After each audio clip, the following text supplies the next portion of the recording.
Il était une fois un jeune disciple nommé Kavi. Depuis son plus jeune âge, il avait été fasciné par la spiritualité et la quête de l'éveil. Son désir ardent était de transcender les limites de l'existence humaine et de trouver la vérité ultime. Kavi avait entendu parler d'un maître spirituel légendaire, le sage Yogananda, qui vivait reclus au sommet d'une montagne sacrée. On disait que quiconque parvenait à atteindre le sommet et à recevoir l'enseignement de Yogananda serait béni avec la connaissance suprême.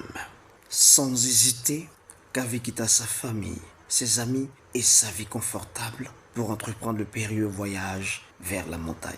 Il grimpa pendant des jours, affrontant les tempêtes, les avalanches et les bêtes sauvages. Sa détermination était inébranlable car il savait que sa quête était plus grande que lui-même. Enfin, après des semaines d'efforts, Kavi atteignit le sommet. Il trouva Yogananda assis en méditation profonde, entouré d'une aura de lumière. Kavi s'agenouilla humblement devant le maître et attendit qu'il ouvre les yeux. Yogananda ouvrit lentement les yeux et fixa Kavi. Ses yeux étaient comme des puits de sagesse, contenant des milliers d'années d'expérience. « Pourquoi es-tu venu ici, jeune homme ?» demanda-t-il d'une voix douce mais puissante.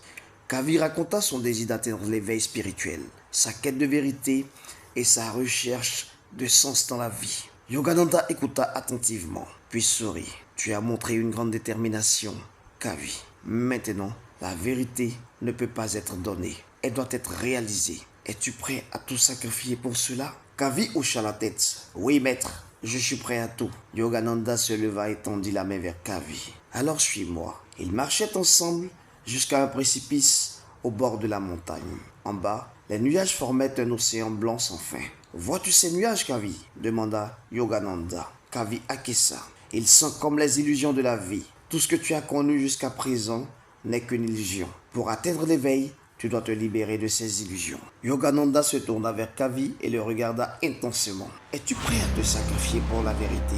Kavi hésita, mais son désir d'éveil était plus fort que sa peur. « Oui, maître. » Sans un mot de plus, Yogananda poussa Kavi dans le vide. Le jeune disciple tomba hurlant à travers les nuages.